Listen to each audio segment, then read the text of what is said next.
Good evening, and thank you for joining me this evening and for this free masterclass of strength training as an older adult. Um, just want to get an idea first if everyone can hear me or not. So if you're able to just put a quick thumbs up or just find the chat and put a quick yes or no as to whether you can hear and see me, that'd be much appreciated. And then also, if you could just, I'll be interested to find out where you're all watching from. So if you could just write where you are joining me from, just a town or city is fine. I assume we're mostly UK based, but I'd be interested to see if there's anyone further afield. Whilst you're doing that, just a few little housekeeping based things. So firstly, if you do drop audio or video at any point, if you should just be able to quickly refresh your browser, and then, or just try a different browser, but I'm doing this on YouTube, so it should be pretty stable and pretty safe, so we shouldn't have any issues there. We've got a few people already, so yes, they can hear me, great. So we've got Mary, and Barbara, and Barbara's calling from Peterborough, so thanks for joining. And we've got Leslie says yes, so thank you. So yeah, what we're going to do is go through a little bit of theory about why we should be strength training. Then I'm going to recognise you've probably got a few objections to wanting to get started. And then I'm going to challenge some of those objections with some stories of other people who've just got started within the last few years, and they have faced the same objections that you might have and how they overcame them, and hopefully prove to you that the things that you think are reasons not to start might actually be things that improve as a result of starting. So we'll talk a little bit about that, and then I'll talk through a few more practical steps on how we can actually take action, pick some exercises, know how much you should be doing with those exercises, with what kind of weight or resistance, and then leave you with the idea that you know how you could put together a bit of a program if you wanted to. I'll be open on this from the start. I will be introducing you to the Stronger for Life online course and community that I run. Now, by watching the video and reviewing back to other videos that I've done on the YouTube channel and the website, you've got more than enough to get value from this video and to take action. But should you want a little bit more support, a bit of accountability, access to a kind of community of people who've just got started too, then the Stronger for Life course might be something you're interested in. So I'll mention that a little bit at the end, and then we'll also have some time for questions and answers at the end. So do feel free to write some questions as we go through. If I see them coming through and it kind of falls at a kind of natural pause, then I'll try and answer some as we do go through, but it will likely be that most of the questions will come at the end. But I'm in no rush to get off this evening. I'll stay as long as the questions keep coming, and if you rather kind of ask me later afterwards, then you can always send me an email. So it's chris@nevertalktolift.com. But it should take about an hour. Normally, I've done this in the past, it takes somewhere between an hour and 10 minutes, which includes a question time. So it shouldn't take up too much of your time. There will be a replay. The link that you use to access this live stream now will also act as the replay link. What I'm going to do this evening is email out the timestamps for all the talking points that I've gone through. So I'll kind of go through, work out when it was I started talking about it. So if you find there's certain aspects that you wanted to go back and review and listen to again, that should make it pretty simple for you to be able to kind of keep going back. If you're not on my email list already, then I'll put it in the comments of the timestamps in the comments of this video below. So again, you'll be able to just come back to the video and find it from there. I think that's everything I was going to go through from there. Perfect. So I think I spotted we got a winner. I think Mary Barnes, looks like you're calling from Florida, so that's probably the furthest, because we've got, let's say, Barbara's Peterborough, Leslie's from Essex. So yeah, I think I'd much rather be in Florida at the moment with the temperatures we've got here. But yeah, thanks for joining for us so far, and I'm not sure what the time difference is there. But right, let's get started then. So I should be able to bring up the presentation here. So I'm going to start by talking through some of the physical activity guidelines and how they relate to strength training. And these are from the World Health Organization. Now, if anyone is familiar with the World Health Organization's physical activity guidelines, they're normally aware of the minutes of aerobic activity that we need to aim for each week.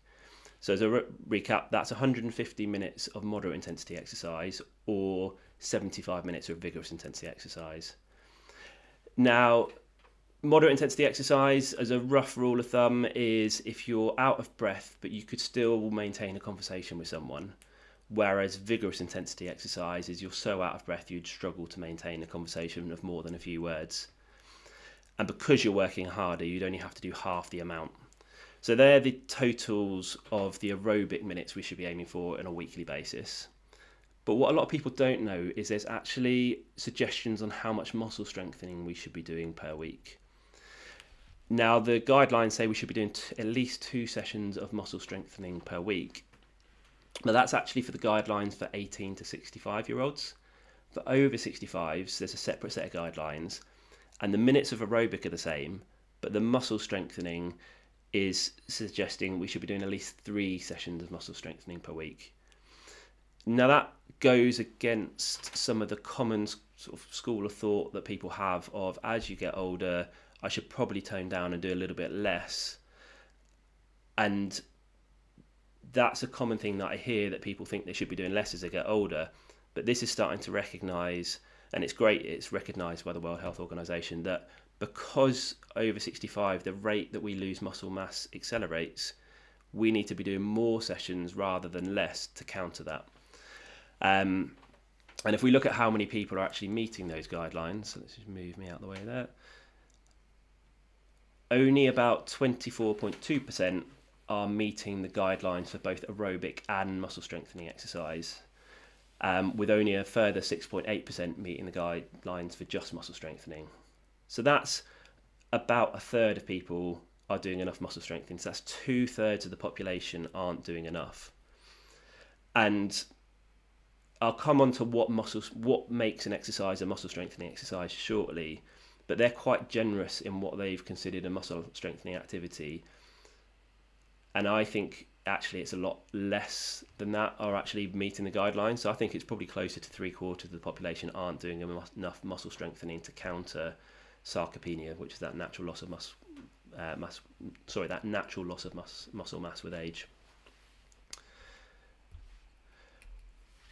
And then just wanted to get a bit of a rough idea of who is in the room. And there'll be one of 4 kind of answers that I've given here. And I'd like you to pick the one that's closest to you, or maybe the 1 or 2 that are closest to you, and just put that in the chat. So the first one is, I know that I benefit from being stronger, but I just have no idea where to start. I have lifted weights in the past, but worry that starting again will flare up an old injury or potentially cause a new issue. I've tried following YouTube workouts, but struggle to keep up or have to skip exercises. Or 4, I have osteoarthritis, osteoporosis, or some other chronic condition, chronic fatigue, something along those lines, and I'm just not sure whether it's safe for me to do. So if any of those resonate with you, I'd be interested to see if it's, just could be one of those, it could be a couple of those, but if you're able to find the chat and just put the number is fine, just say 1 or 1 and 3. And then whilst you're doing that, if you are here because you're really familiar with the weight section of the gym, you know how to put a program together, you're comfortable with all the lifts, then this is probably not, you were kind of hoping that you'd get a few tips to achieve your personal best, then this is probably not the best video for you. This is very much aimed at anyone at the beginner stages of the weights, and I say weight section of the gym, you'll sit here in it shortly, it doesn't have to be done in the gym. But yeah, this is for anyone at the earlier stages of their strength training journey. So hopefully helps see if you're in the right place. So yeah, we've got Julie says 1, Leslie is number 4, Barbara's got 1 and 3. So yeah, we've got a good mix of everyone actually there. So it sounds like everyone here is kind of in the right place for this. So if we come on to these objections, so a lot of people that I work with in the clinic, they have objections to getting started with strength training, and that's completely rational, completely understandable. So I just wanted to take a few minutes to talk about these objections first and challenge them, and hopefully change your mindset around strength training a little bit before we kind of come on to some of the practical elements of actually how to get started. And the first one of those is, objection number one, I'm too old to get started now. And this is one I hear a lot, and it's completely, again, understandable, completely rational. I'm full prey to this as well, where I did a lot of team sport during school and university. I played rugby at school and hockey at university. And then through the fact as a physio, I was often working weekends, I naturally kind of fell out of the team sports. And I just mainly focus on running and cycling and stuff in the gym. And I've always missed team sports, and I'd love to get back to it. And there's part of me, and I'm 38 now, so heading on towards 40, and there's part of it where I think I'm too old to get started back with team sports, and then I think how ridiculous it is and how hypocritical it is, given that what I sort of talk about here. And yeah, actually I could join a masters team and be one of the youngest there. So there's lots of opportunity there, but it's the point is it's easy to talk ourselves into that mindset of I've left it too late, it's too hard to take that step out of my comfort zone, I'm just going to leave it. And I want to use the story of Phil to help you challenge that. So Phil is someone who came to see me in the physio clinic, and that was pre-lockdown, so it was 2019 that he first saw me, and he came in with a painful arthritic knee, and he came in for the physio reasons. He didn't have no intention of starting any kind of strength-based work. He had been struggling with his knee in terms of the garden, and he hadn't been able to do the gardening jobs that he would have liked to have done. But also he hadn't done any sport following school at any point. He'd just done a bit of sporadic swimming and a bit of sporadic tennis at times, but he never kind of committed to anything or done any sports. He wasn't a sporty, active person, and it was the point of that. And his treatment involved strengthening the muscles around the knee, which is what I commonly do for anyone with arthritic knees. And they naturally evolved into him doing sessions that looked more like strength-based sessions, and that led to him joining an over 60 strength class that I ran at the time.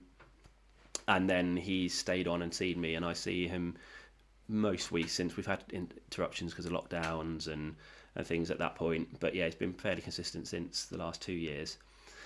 And Phil has got to the point from never having done anything before, coming in with a painful knee that he meant he couldn't get off the floor without using his hands, to the point where he's now been able to deadlift 75 kilograms on the bar, and he's been able to squat, so sort of sit down to a box or a chair and then back up again with a bar on his back with 65 kilograms, and he only weighs 63 kilograms himself.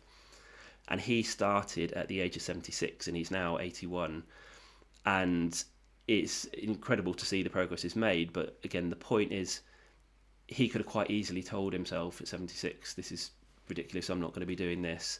And he embraced it and he went with it, and he's made fantastic progress, and his knee is feeling much better, and he's been able to do all the garden projects that he wants to do. I'm not going to say he's still aware of his knee, it's not cured his knee by any means, but it's mean he's able to manage much better, and he feels a lot more confident as well. He can get up off the floor now without using his hands.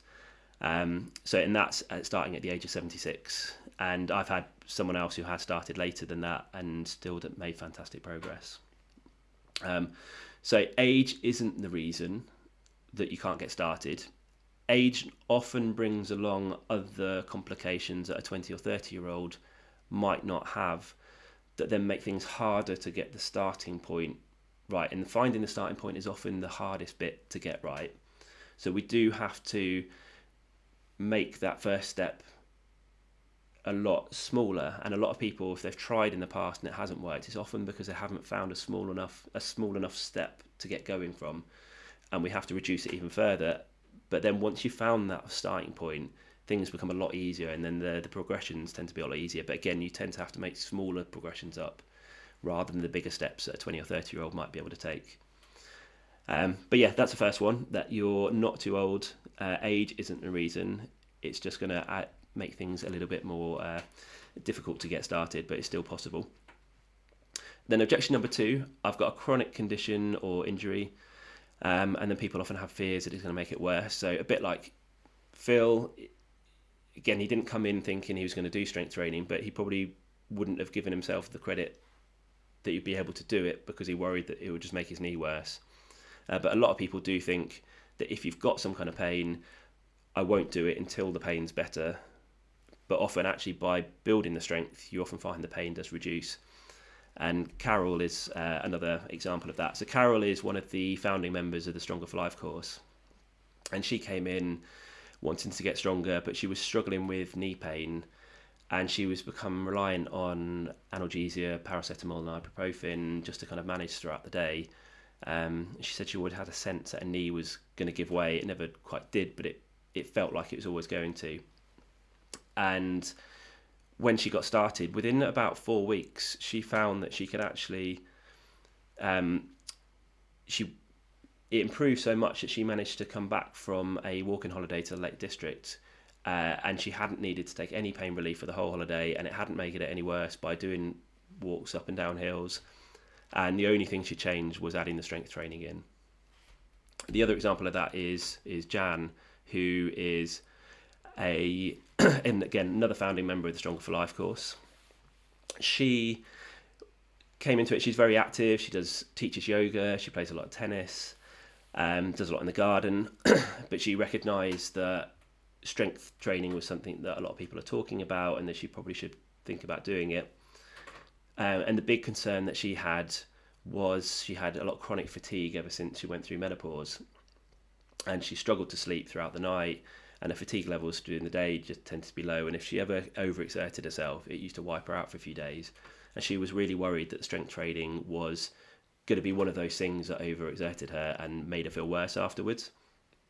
So she found that as a result, and she didn't start with any intention of trying to improve her fatigue. She didn't think that would be an expectation that would be a reality. She just assumed that it was going to be something that got in the way of her progress. And we did have to adapt things a little bit to get started. But what she found, again, within about 4 weeks of starting, is that her fatigue levels improved massively, and she actually slept through the night for the first time in years, just 4 weeks after starting. Again, the only thing she added in was the strength and resistance training to it. And I'll admit that wasn't something that I thought or expected to be a benefit that she would experience, but it's something that I've seen in other people since. So I can't make any promises if you are suffering from fatigue that you will definitely improve, but it's the point being, again, the fatigue isn't necessarily a reason you can't get started. It might make things a bit trickier. We might have to adapt the pace at which you do the exercises at, have longer breaks in between sets, maybe longer breaks in between workouts, but you can get started if your fatigue levels are affected, particularly following menopause. And you might find as a result you notice an improvement afterwards as well. So yeah, that Leslie says that's given me hope. Chronic fatigue hold me back so much. So yeah, definitely, let's say it's something that you might have to adapt around, but certainly something we can look into there. Then objection number 3. Lifting weights is dangerous.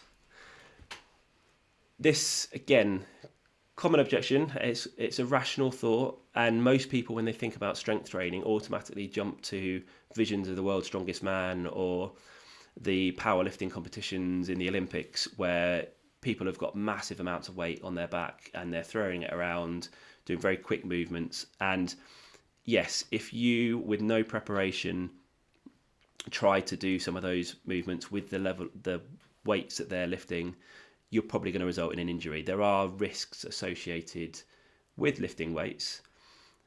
And I say lifting weights, some of this might not be weights, some of this might just be body weight is enough. Sometimes it's resistance bands, sometimes it's bottles of water in a rucksack.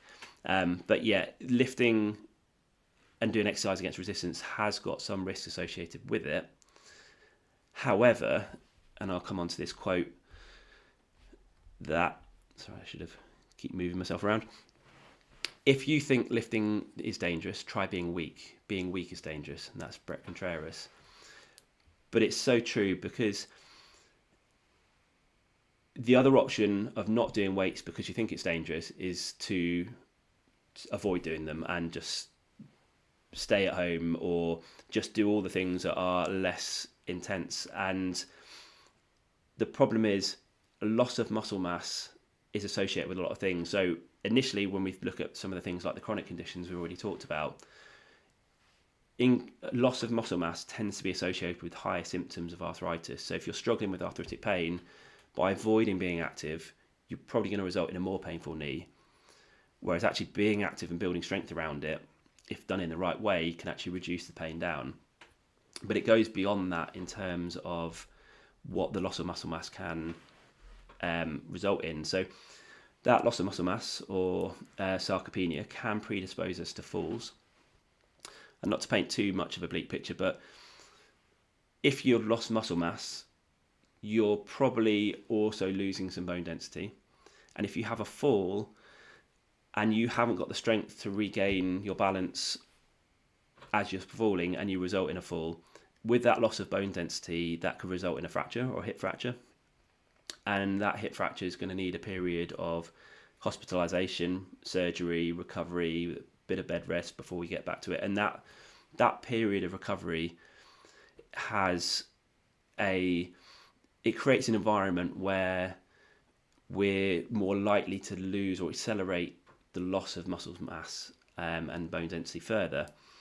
And I think there's a stat that says that over 60s who have a hip fracture, 1 in 5, so that's 20% of them, will end up in long-term care within a year and not come back out again, which is quite worrying. So it does have effect of mortality as well. And then some of the other things that loss of muscle mass is associated with is cardiovascular disease, dementia, diabetes, and respiratory disease. Now, it's difficult to say whether the sarcopenia led to the diseases being more prevalent, or whether it's actually having the diseases created an environment where sarcopenia came in. But the fact they're linked with each other quite closely, if we can fight sarcopenia by building muscle mass, which is possible to do at any age, we're likely to have a effect on all those words in red and try and reduce the risk that they have an impact on your lives. So again, that's a sign that whilst strength training does have risks, the risks of not doing it are far more, and the risks of doing strength training can be mitigated by taking it at a very slow pace, gradually building, creating a safe environment around you, and you can make the risks almost zero.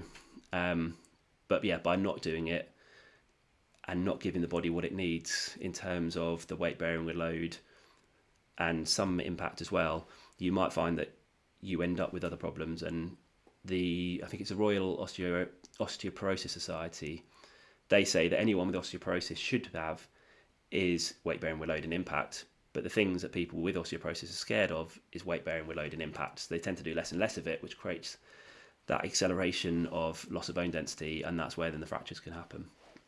But moving on, objection number 4, I don't like going to the gym. Now, this is a very common one, and again, very understandable one, and particularly if we look at gyms in January, they're busy at the moment. You've got to leave. Sorry, just a sip of water.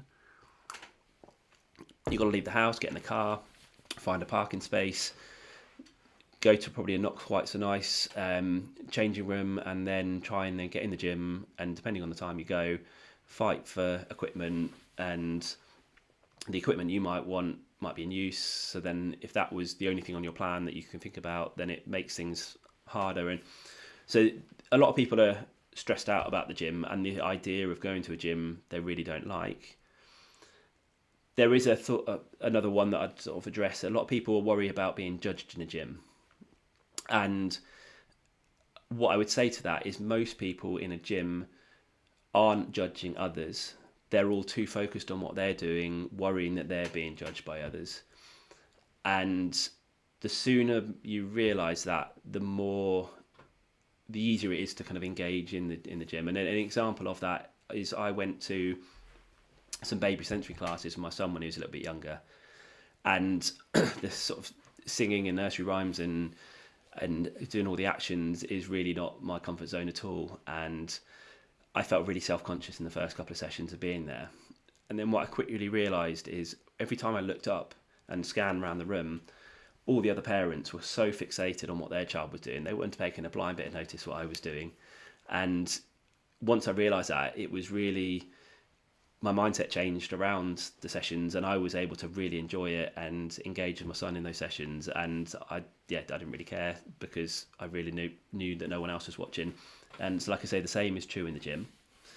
Having said that, if at the start, whilst you're, and I say at the start, you don't have to go to the gym at any point, but particularly at the start, if it is that fear that you don't really know what you're doing yet and you don't want to feel like you're not knowing what you're doing in front of others, then all of this can be done at home to begin with. You may well need some equipment at some point, but generally you can even get started, and I think I mentioned before, with bottles of water in a rucksack. Now, a litre of water is a kilogram. So what are quite useful are those bottles of Screen Wash. So they actually come with a little handle, but they're 5 litres, so that's 5 kilograms straight away, and you can often fit 2 of those in a rucksack. And this is what I did in lockdown. And I would either have it on my back, or actually I found it easier if I had the rucksack the other way and the weight in front of me, which I could kind of almost hug, and then I could do sit to stands up and down from a chair, or I could do static lunges or other exercises with 10 kilos on me straight away, and then I could even hold another couple, and that's 20 kilograms. You could use resistance bands that are really inexpensive. At some point as you progress, people often have to then make a decision of buying a bit more what looks like gym equipment at home, some adjustable dumbbells, maybe some kettlebells, etc. that has generally not too expensive, but have a little bit of cost associated with it. Or once you've then got the confidence with your routine, you then actually feel confident enough to step into a gym. And there's another member of the course, Mandy, who she found that she had no intention of going back to the gym at any point, but actually once she realised that with everything she had at home, she wasn't making the progress. Because she'd been doing the routine for a while and knew all the exercises and she could do them with some resistance, she knew she could just walk into a gym and transfer what she was doing from home to there, and she didn't feel self-conscious about it because she'd been doing it for a few weeks. And then she really engaged with the gym and really enjoyed it and liked feeding off the energy of other people in the gym. So the gym really does have its place, and it has a lot more equipment available to you. But yeah, I just wanted to use the example of Mike. And although Mike is a member of the course, he actually found me initially in lockdown and used the ebook that I had to get started. And because it was lockdown, he had no other option but to do things at home.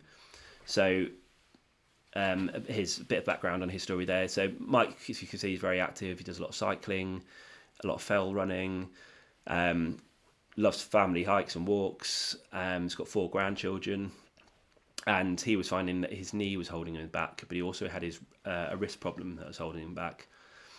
And family walks, he was finding that rather than leading out from the front, he felt like he was holding everyone back slightly and was always sort of trailing, and he hated that feeling. But also he felt like whenever he saw the grandchildren, he had to put a splint on his wrist as a bit of an advert for them to give him a bit of space, and he felt like he couldn't quite kind of get involved and play with them in the way that he wanted to. And I say Mike got started and started doing everything from home, and he was able to get to a point from using equipment he found on eBay and a few bits that people in the local area had, to do deadlift with 90 kilograms and squat with not too dissimilar. And he made fantastic progress. And I think his daughter's clubbed in on his 70th birthday to get him a squat rack in the garage, and he's continued to do this all from home with some equipment that's a bit more refined than what he's using there. But it's just an example that you can do this from home, and you can make great progress. To get to 90 kilos is fantastic without having the proper sort of Olympic bar that you might use in a gym. And then I thought I'd show you my mum's living room.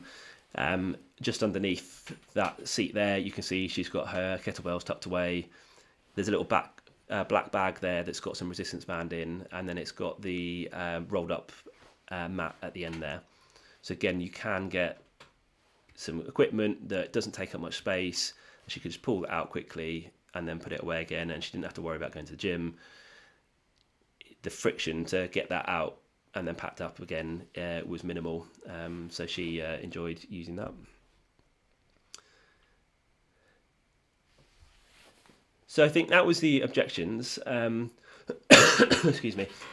So I'm aware that there's other objections that some people have, so feel free to kind of add those, and I can always kind of tackle those on the Q&A at the end. But hopefully you're starting to see now that some of the things you might have thought would stop you from getting started, and you might have told yourselves a reason not to start, actually are certainly not reasons not to, but actually things that might improve as a result of doing it. So if you are inspired to start, how do we actually get started? And before we go on to some of the practical things, the one that people often don't want to hear, and they often miss, is the idea that we need to start doing some goal planning first. Because at the moment it's January, you've got a bit of newfound enthusiasm, you'll have watched this webinar, feeling inspired to get started, and that enthusiasm you've got, unfortunately, isn't going to last much more than a few weeks. And if the only reason you're doing it is you know that you want to get a bit stronger, but you haven't really given it much more thought than that, you're probably going to find that as soon as the motivation dips slightly, it completely drops off the edge and you give up with it all. And there was a bit of research I read recently that people that start up a new exercise program, in the first 6 weeks, the adherence to doing all the exercises is about 70%. After 6 weeks, it sharply drops off and it falls to about 20%. And that's partly for this reason, that people don't sort of thought about what they really want from it, and then they haven't built their plan around their goals. So with goal planning, it could be things like looking at, you got to keep asking, being like a toddler and keep asking why, and then asking why again. So why do you want to build stronger? What would it mean to be stronger? What activities could you do that you might not be able to do now, or you're worried about losing in the future?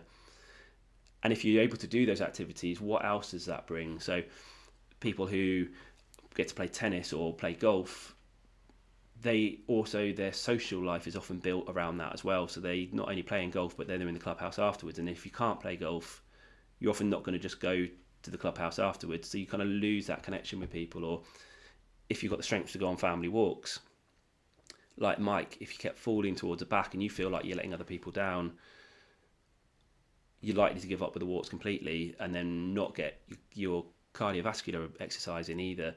So having the strength to be able to climb up a hill, or even the descending of a hill, needs a strength as well. And yeah, really thinking about what being stronger would mean to you and allow you to do. And you can kind of almost paint two pictures of your mind of, if I do get stronger, what will things look like in 5-10 years? If I continue to get weaker, what will things look like in 5-10 years? And you can kind of use those visions as inspiration to continue when things are feeling, or the enthusiasm isn't quite there. And then if you're then building plans around some of the activities you want to be able to do, you can actually kind of pick some exercises that almost look a bit like the activities that you want to be able to do. So as you're doing it, you can see how it's going to relate into your everyday life. Because again, if you've not been interested in strength training in the past, strength training isn't necessarily going to be a really fun, enjoyable thing for you. The effects of it are often the enjoyable part, but the actual process in doing it, you might not see as enjoyable. And the little mindset shift I like to talk to people about is thinking of strength training as investing money, and the activities you like to do as spending money.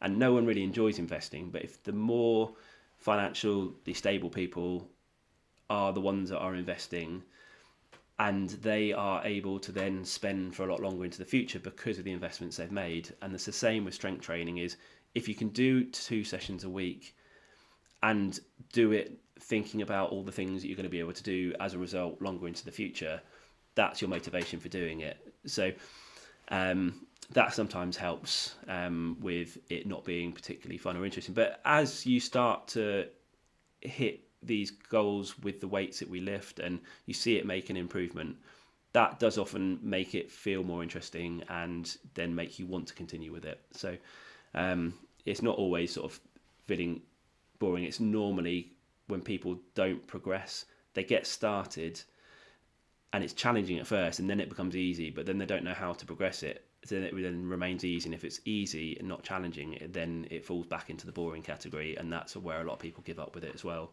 and why a lot of people don't make it past 6 weeks. And I'll go back the other way. just show that picture there. So going back to Mike's story, after doing the strength training at home for about a year, he sent me an email that really made me smile, and he basically told me that he'd just been to his son's 4th birthday party, and he's, as I remember, he's got it was his son was his 4-year-old was the eldest, and he had 3 other grandchildren that are all slightly younger, and he loved being there, and it had been lockdowns had limited how much you could see them, but he wasn't just sat at the side, he was on that bouncy castle with them, bouncing around, not worried about his knee, we're not worried about his wrist. And he, again, counted that for the fact he'd been pushing himself in the gym and building the strength. So that was a really nice story to hear. But again, it's that thought of being active with his grandchildren that was one of the big drivers for him continuing to do the strength training. So what is muscle strength? So in order to build muscle strength, we kind of need to know what it is. So muscle strength is the ability for a muscle to produce a peak force. So that is just one quick contraction of at the sort of maximum capacity of what that muscle can do. So if we want to, and so the more strength you've got and the more force that muscle can produce, the more activities that you're able to do. So doing things like sport where you need to hit the tennis ball at speed and then lunge over that direction, hit it, and then get all your body weight back over and push off in a different direction. To move your body weight around like that, you need to have a particular amount of peak force to be able to produce those movements. As we start to lose strength, that starts to affect some of those higher end things that we do. And then because we can't do it efficiently, we put more stress through other areas and compensate, and that's where we might struggle with back pain or knees to really flare up. And then that's where people then give up with the sports. But the thing is, the sport was giving you a lot of the strength that you need in other areas, and then because you're now not doing it, that loss of muscle strength associates or it decelerates further. So more and more things become affected by that, and so the more we can keep the peak force up, so that ability to produce a peak force, the more things we have the option of doing. Why it's important is if you only ever work, so if you've got your peak force up here and sort of down here, we only work our exercises, sort of body weight, they're pretty easy, and we're only working here, we're not anywhere near the top end. This top end is never going to change. We need to actually work towards that top end to push it up and nudge it up. So it's a bit like if you're running and you want to run faster.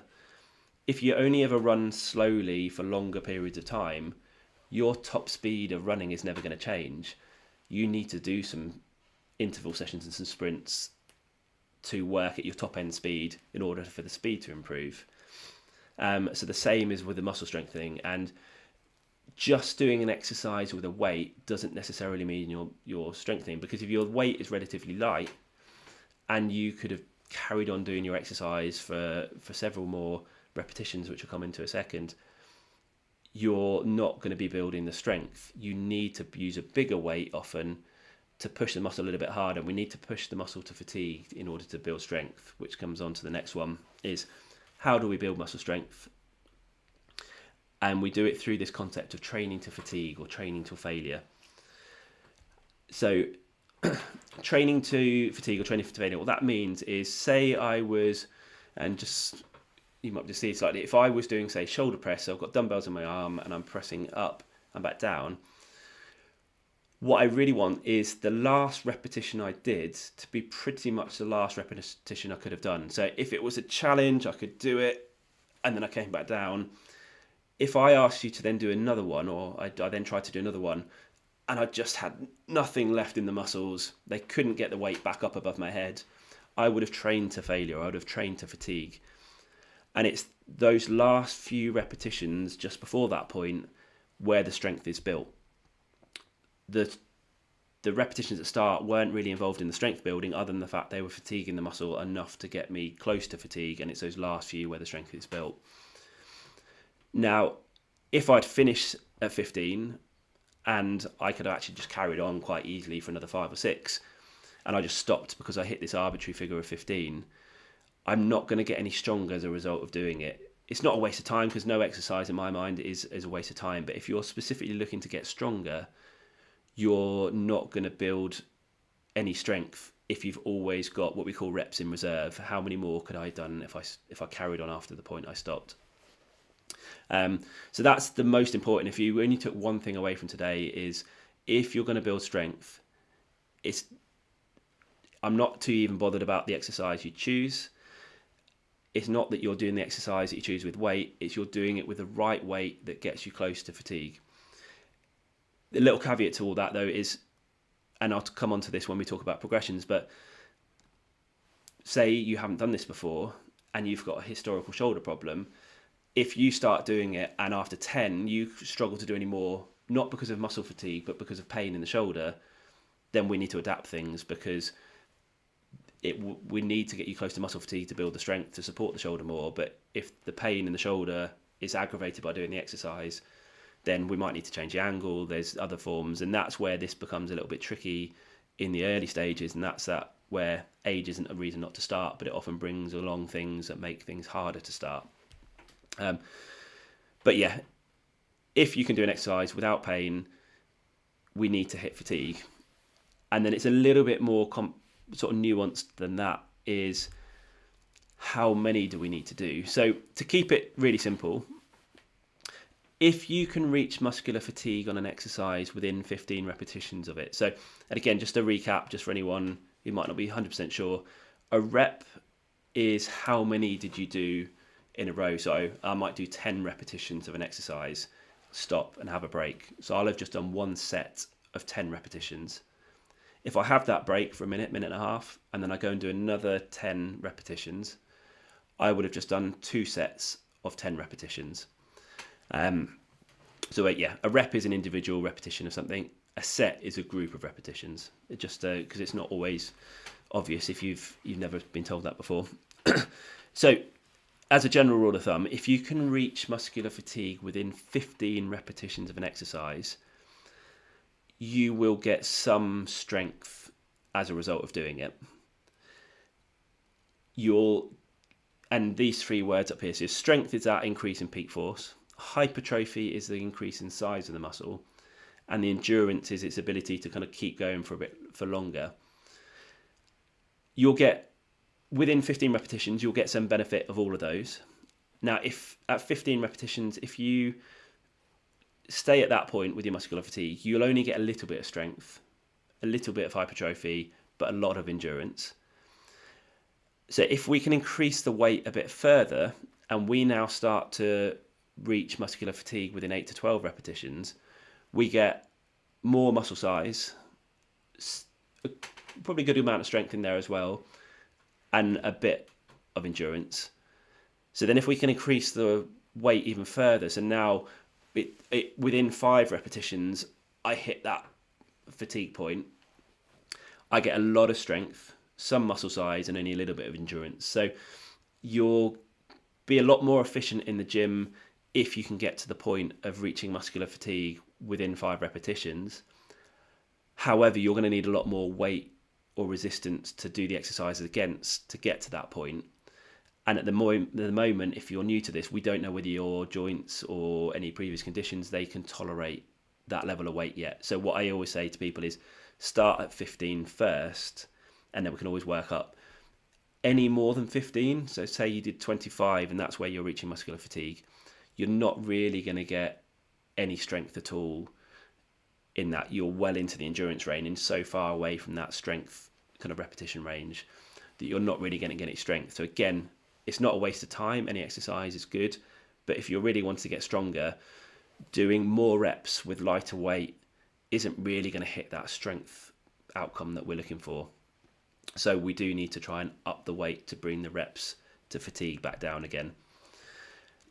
And I should also say that you don't actually have to get fully to fatigue. If you can get within 1 or 2 reps of, so if you finished and you could have maybe done 1, possibly 2 more, that's often enough to build some strength. If you can get close to fatigue, that's better, but then you've also got the risk that you might drop a weight or You need to make sure the environment is safe around you for that. I'm going to come on to those progressions a little bit more in a second, but I thought I'd just talk through then some of the exercise selection. And the reason I've come on to this after that theory of let's train to fatigue and failure, and let's ideally do it within 15 repetitions and try and get a little bit closer towards 5, is that is the important part of strength training. That is what makes a strength training more than the exercise that you choose to do. I'll talk through the exercises that I like to try and get people to feel comfortable with, which are what we call the 7 functional movement patterns, or they're kind of compound movement patterns.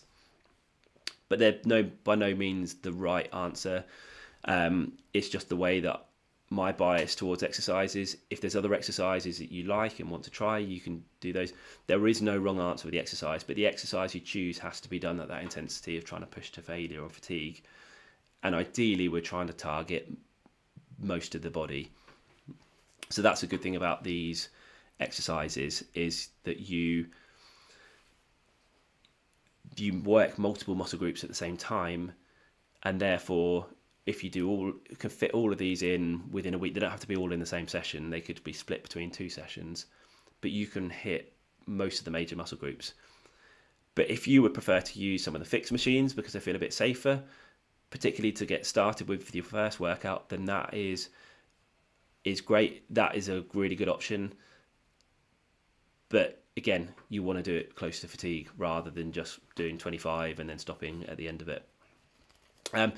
So rather than me trying to sort of just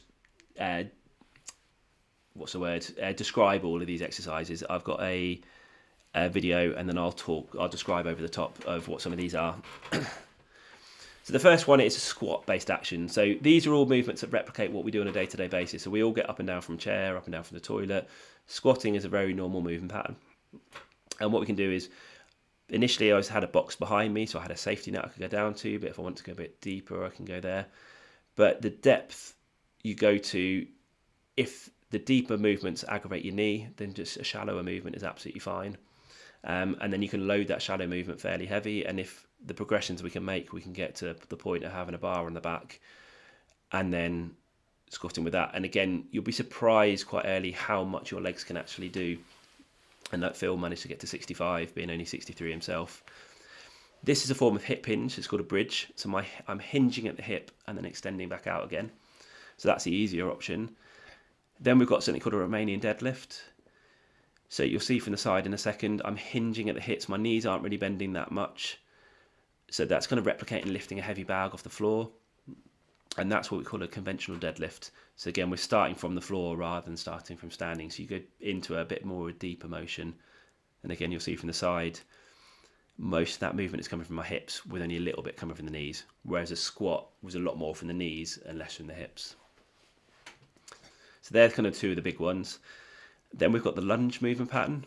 So that is, I'm lowering my back knee down to those blocks. I'm only going through a shallower range of motion to begin with. Is often more comfortable, but if I can tolerate it, I can take the blocks away and just go down to the floor, and I'm holding the weight there to again find a weight that makes it challenging towards the last repetition that I do. And you can actually make it more challenging again by holding weight in one hand, which might seem easier, but actually because it's pulling you down to one side, you have to use your abdominal muscles to counter that and keep you upright. Then we come on to the push movement pattern. So I'm pushing those dumbbells away from me. That's a bench press or chest press. You could do that from the floor if you don't have a bench, or you could sit upright and do it as a shoulder press. But again, I'm pushing the weight away from me and lowering back down. And then you could actually do it standing, so you're a little bit less stable than you are sitting. So you're having to use a bit more abdominal control in there as well as you do the shoulders. Then we've got pull-based action. So I'm using a resistance band here, or you could use a cable machine in the gym, and I'm pulling those towards me. Or I could do this with the dumbbell. With the dumbbell, you're limited by the direction of gravity, so you have to kind of change your body position in order to be able to kind of create that same movement pattern. But it's completely doable if you don't have the resistance bands available. And this is called a suspension trainer, so you can also get that pull-based action in there. Then we've got the rotation or anti-rotation exercises. So these work a lot more around the core and the trunk. So here, when I'm extending my hand out, the band is wanting to try and pull me towards where it's anchored to. So I'm having to use my abdominals to fight that rotation. And that's a slightly easier option. And then we can go into these trunk rotations where now I'm using my abdominals to create the rotation round. Excuse me. And then I could anchor the band slightly higher up and pull down to the side, so I'm adding a little bit more of a different dimension in there.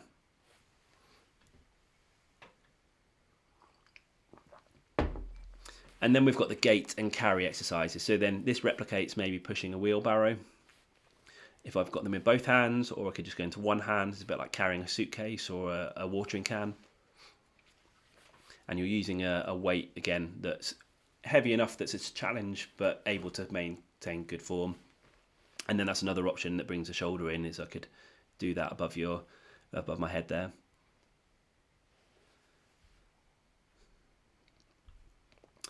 So that is a sort of a very quick whistle-stop tour of some of the exercise options.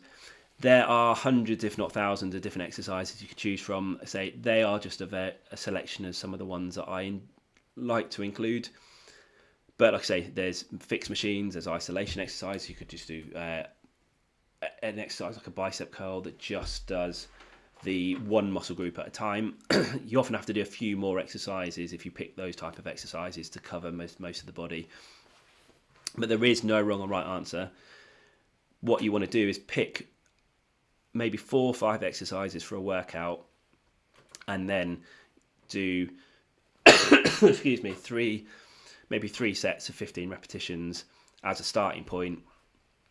But again, if you struggle with fatigue, you might do less exercises with a bit more of a gap in between. Or you might do sort of 3 or 4 very short things where you maybe even do 1 or 2 exercises in there.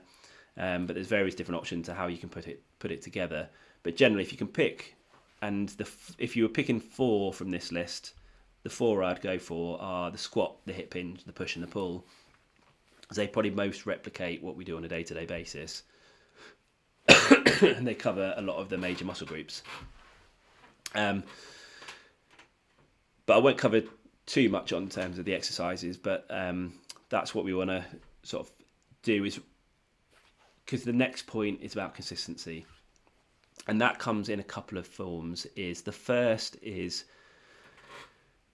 the consistency of doing the same exercises week in, week out. Because the mistake I see a lot of people make is they try and mix and match. So they do one workout one day, and the next day they pick a whole new selection of exercises, and the next day they look at someone else in the gym and think, oh, he's doing something interesting, I'll try doing that one, and I can't find a bit of equipment I wanted, so I'll just go and use that instead. And it might go 2 or 3 weeks before you get back to actually doing the exercises you did on your first session, and that's too long a gap to really see any progress and strength build in that exercise. So what you want to do is really pick, let's say, one exercise that you do a couple of times a week, or one workout that you do a couple of times a week, or you might have a couple of alternating workouts that you're doing, and then you're going to stick with that same workout consistently for kind of at least 12 weeks to 3 months. And the reason I say that as a sort of, it's not plucked out of thin air, the 12 weeks, 3 months, is in order to build strength in the muscles, it takes about a minimum of 3 months to see any physiological changes in the muscles in terms of strength. Now, that doesn't mean you're not going to notice any increase in how strong you feel in the first 3 months, because, and if you remember back to Carol and Jan, they noticed very big differences within 3 or 4 weeks of starting. In the early stages, your brain will learn to use the muscle strength you've already got in the most efficient way possible. So you actually see some very quick gains in how confident you feel with the exercises, how much weight you feel like you're able to lift. And it's quite a sharp learning curve, and you see some really quick progressions. It's really motivating. But what happens is once you've maximised the efficiency, you tend to find that everything plateaus off a little bit, and people often call it the plateau in the gym, because you then have to wait for the muscles to get stronger, and it takes at least 3 months of consistent training to see any changes there. So this isn't something you can do for 2 or 3 weeks, get stronger, and then forget about it for another month or two. You do need to kind of keep routinely doing this.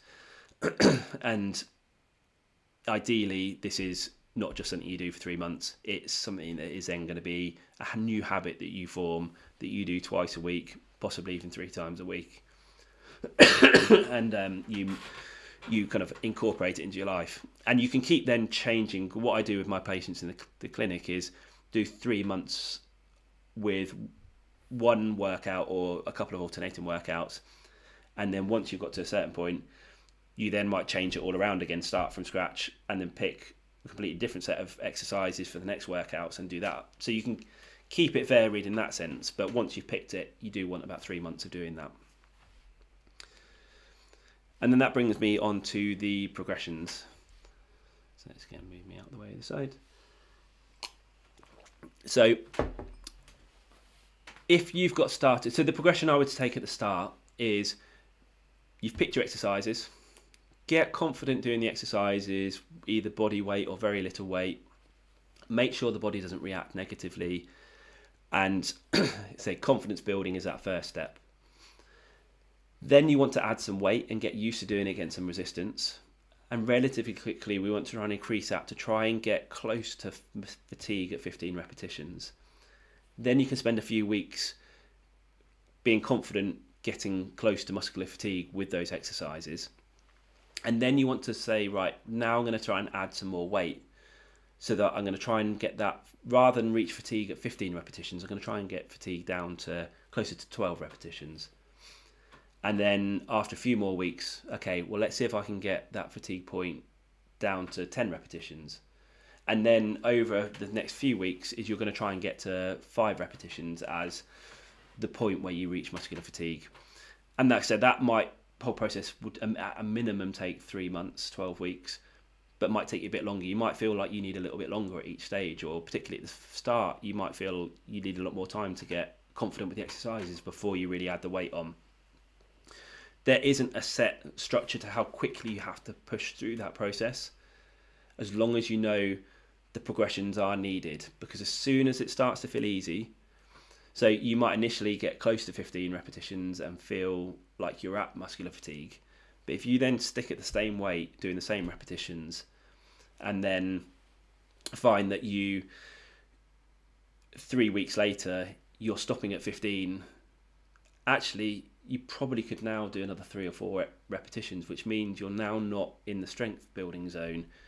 So you're just going through the motions for the sake of it rather than actually building strength. And I see a lot of people do this. They've taken that first step out of the comfort zone, do the exercises at the right level, but then they don't progress. So those exercises then become too easy. They're then not building strength. And then, as I said earlier, because it's now not feeling challenging, it feels boring. And then and combine that with the fact you're not seeing any progress, you then give up with it all. And that's why a lot of people do give up with it. So when things start feeling easy, you do need to try and increase the resistance and the weight again to try and make it challenging again.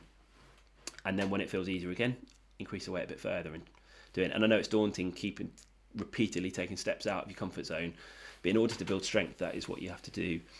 And again, once you've been doing it long enough, and if you do get close, you don't necessarily have to get to 5 repetitions, but if you've managed to get close and you've done that for a few weeks, and now it's getting boring, that's where you can go, right, well, let's actually go back to 15 repetitions with a whole new set of exercises and then go through that whole process again. Good, so that is that. I apologise for the coughing. I've been off with flu at the end of last week, and the cough is the last little bit to go. But yeah, so recap there. So we've got the important bits is you really want to deep dive on the goals. Don't skip that step. It is the thing that is going to keep you going when the motivation does start to wane. You're going to select your exercises. Again, that could be some of the ones you saw in the video that I did. And like I say, you can go back and watch a replay of this to kind of have a look at some of those ideas. You can pick your own ones. There is no wrong or right answer. But once you've picked them, they're your exercises that, unless there's a problem with pain or discomfort, that you can work around and adapt. But generally, that once you've picked them, that's those for your next few months. And then you're going to get used to that kind of progression that I talked about. Get confident with them, start getting used to training to failure and fatigue, and then get used to adding weight to bring the reps down. You're going to do that for 3 months, possibly longer, and just keep progressing over time. And again, that caveat at the end is don't rush. You don't have to keep up with what other people are doing. If you feel you need a bit more time, allow yourself a bit more time, because going back to the objections at the start, if you're coming into this with a knee that's sore, a stiff shoulder that doesn't move in the way you want it to, you're not going to be able to attack this like you could in your 20s and 30s when you didn't have to worry about those things. And if you're trying to keep up with other people that are doing those, you're likely to result in an injury. And we don't want to put you off strength training because we rush too quickly. We want to adapt and modify things at start to slowly work through. So that is everything in terms of the theory side of things. I'm always really fascinated to find out what part of that is the most helpful thing, if anything was helpful, or any other kind of feedback or takeaways that you got from there. I say in a second I'll go on to talk a little bit about the Stronger for Life course, and say it's something I'm really proud of. It's just something that's got a bit more support that you get from being part of the course, and it's more the community is a big part of it, and being access to having others that are going through it, and you can see what others found difficult and how they overcame it, because what I suggest is one thing, but actually someone else who's actually living with the pains that you might have, being able to kind of have that process of being able to talk to them is really helpful. And then I'll start talking about that, and I can kind of come back on to what people found helpful, because I don't want to take up too much of your time. So here we go. So yeah, it's called Stronger for Life, is the online course and community that I've created.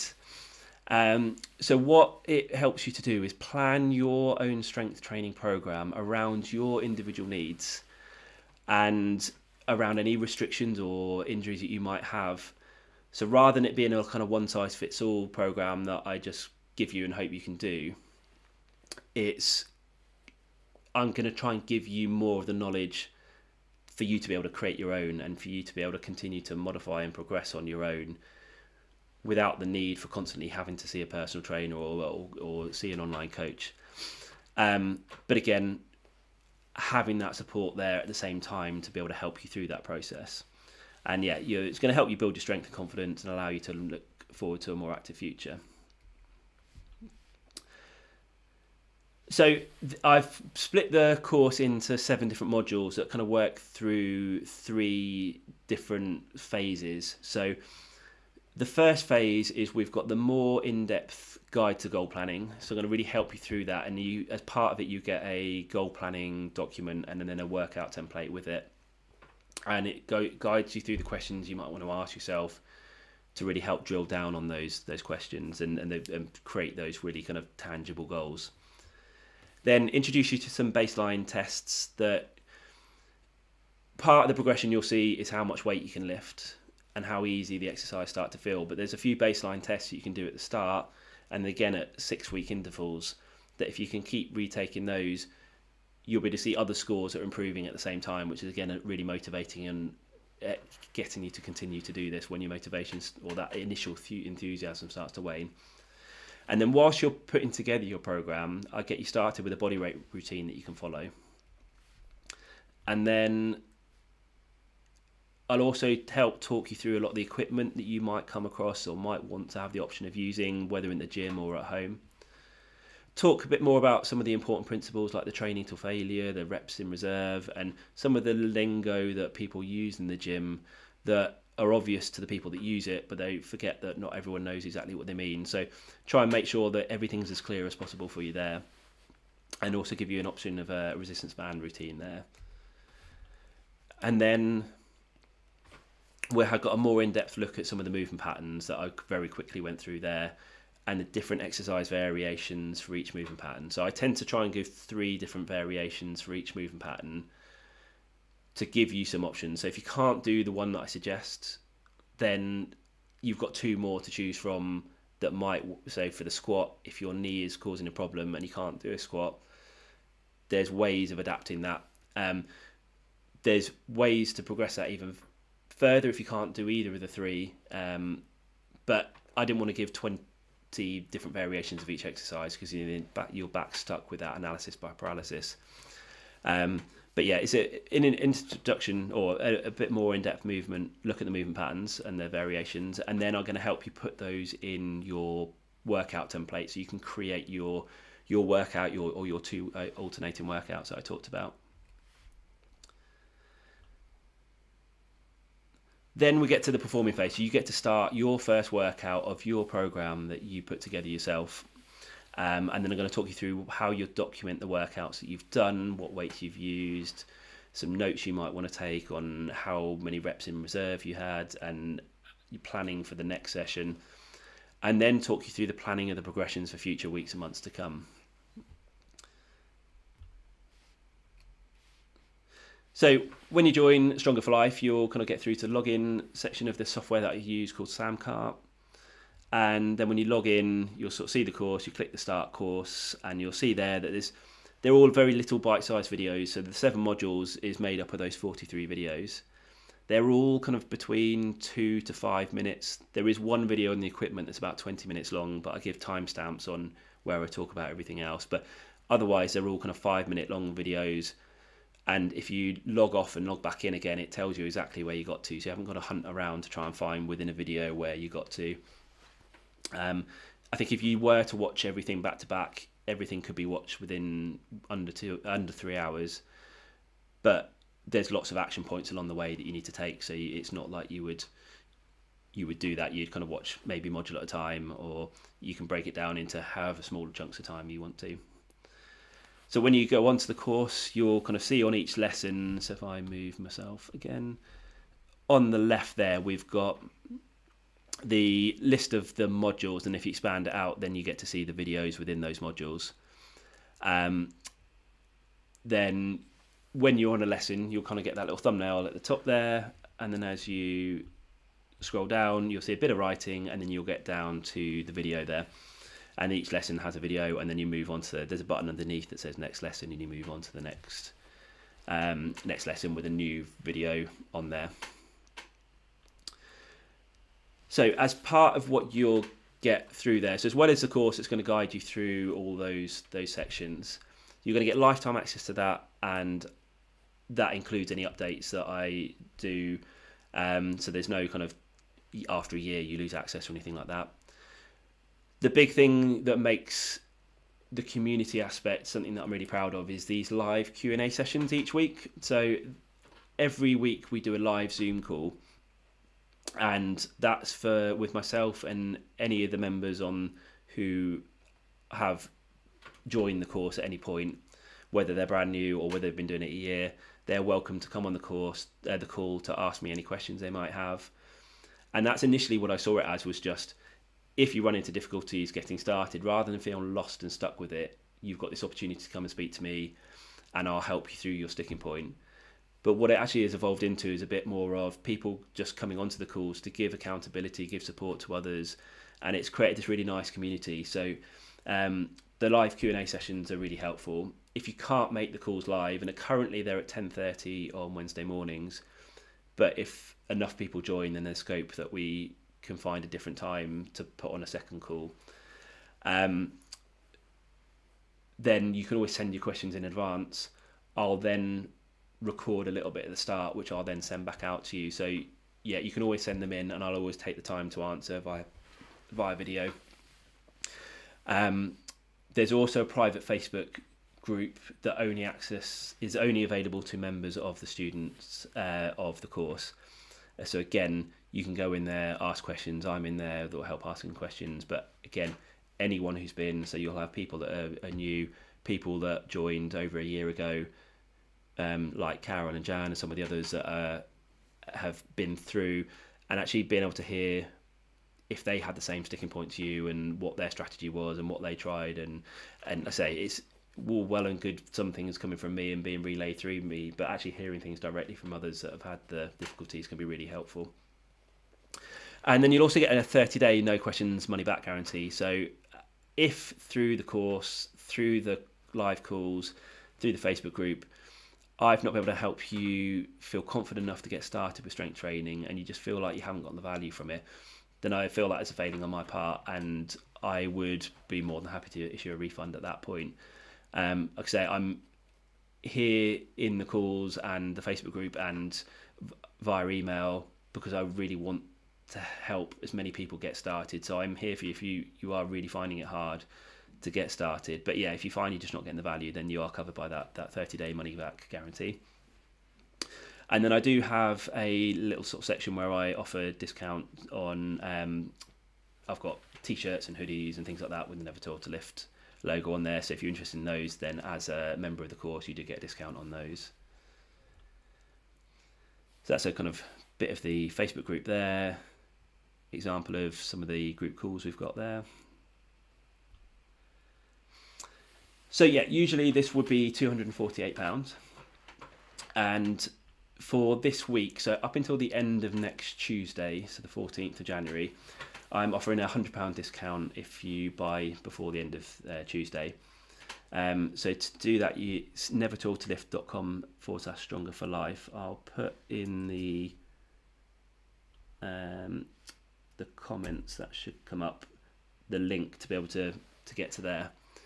And I'll send out an email in the morning as well, with more details on the offer and more details on the course in case you wanted to kind of research that anymore. But I did have one last offer as well, is if anyone buys today, so before the end of today, January 7th, then I'll also throw in a free one-to-one call with myself that will probably be about half an hour, maybe slightly longer, 45 minutes. At any stage of the course that you feel like you're getting the most use from it, to help you if you've got any sticking points, or if you start doing the goal planning process and you feel like you want some help with that, or putting together your program, then we can have that free one-to-one call where we can just kind of problem solve and go through that just one-on-one. So again, if you buy before the end of January 7th, then you'll get that thrown in. And then I just thought I'd give one last little video, take 2 minutes of just hearing from some of the others that you've already heard from, like Carol and Jan and Mike, of what they thought of the course. So I'll just play that now. I was regularly taking anti-inflammatories and paracetamol. The right leg would always have a sensation when I was walking that it was actually going to give way underneath me, but I no longer have those, and I'm just 4 weeks in. I feel stronger, sleeping a lot better than I've ever slept before. I did my workout on Saturday morning and then spent about sort of 4 or 5 hours in the garden. I would be aware of my back after that time. I'd probably have to do a bit of yoga or something. But back felt absolutely fine. It was really, really good. When I played tennis, my serve's getting better, it's improving, it's getting stronger and faster. And I think that's just due to strength in my arm. That's just all in the first 3 weeks. So really pleased that I can actually see some benefits so quickly, which is great. I never thought I would go back to the gym, but I am. I'm off to the gym shortly. You can do it from home, you can use a gym. It's so well laid out, it's so easy to follow. The support from you and from the group is amazing. Your questions are answered really quickly. Everyone supports each other and encourages each other. I've got to say, it's amazing, and it's not too long.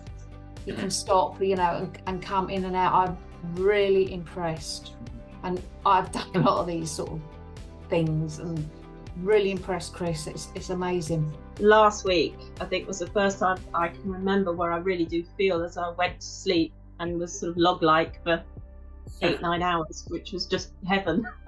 One bit that really impressed me was the Zoom calls where you see other people in the same situation doing the same thing, and that's very encouraging. And it also makes you a little bit accountable. You've got to report your progress kind of thing, and you can also get excellent advice from Chris, who is a qualified physiotherapist. He doesn't tell you any stuff that is likely to injure you. He's very, very careful to make sure that that's not the case. I'm hooked. I'm hooked. It's great. Definitely working for me, and I will continue this. Thank you so much for your Stronger for Life. It's been amazing.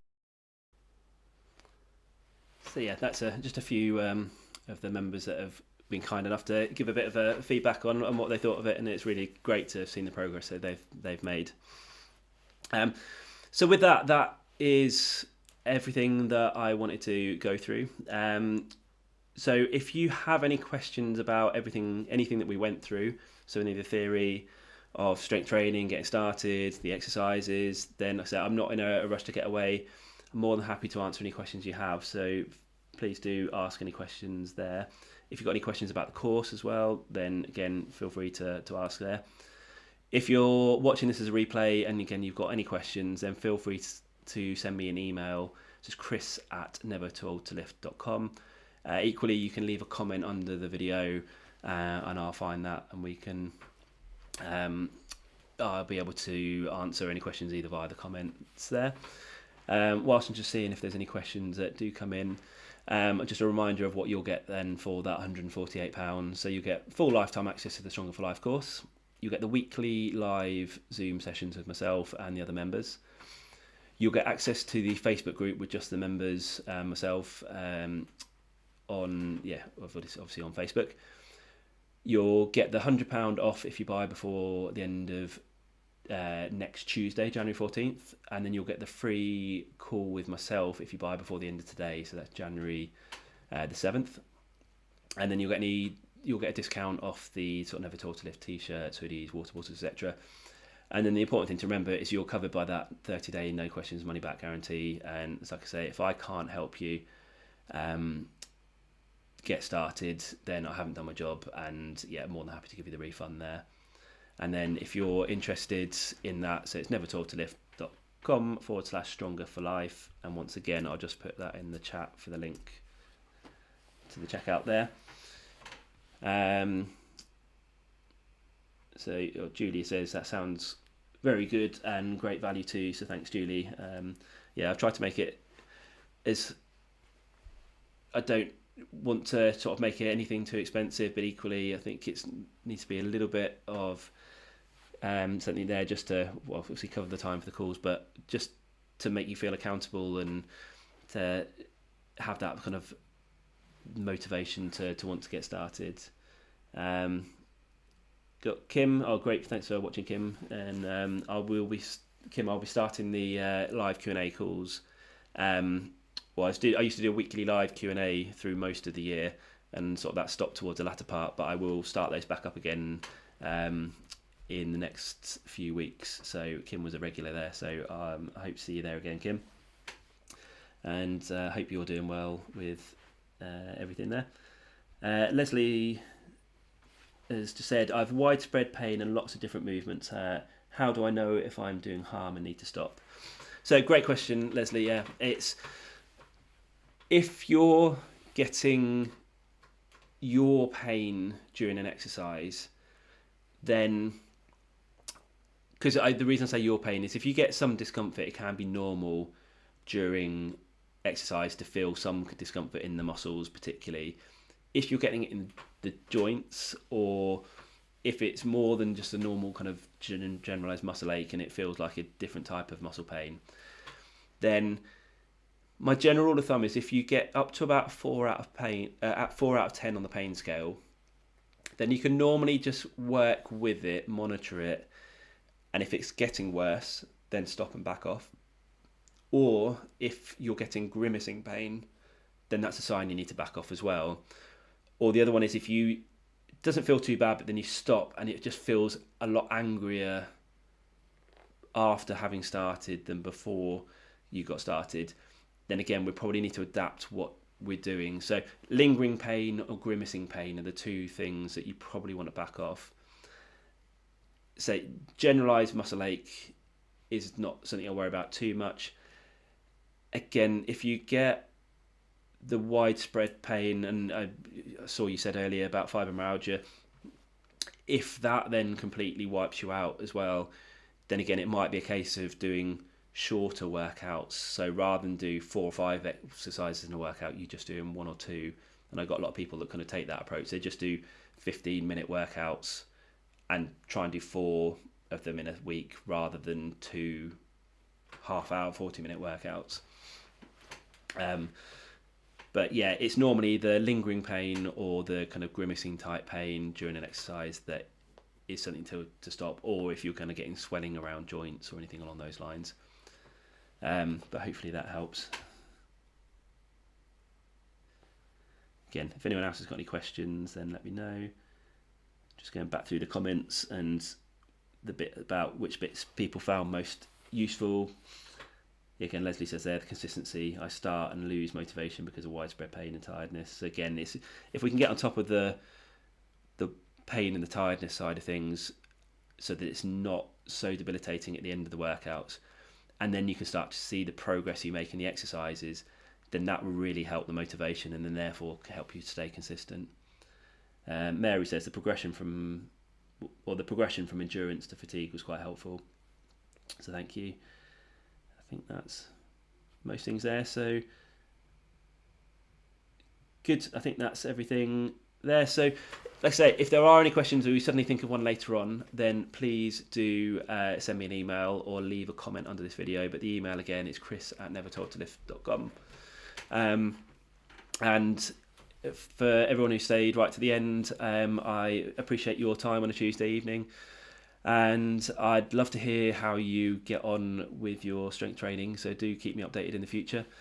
But for now, I'll let you get back to your evening, and thank you for joining.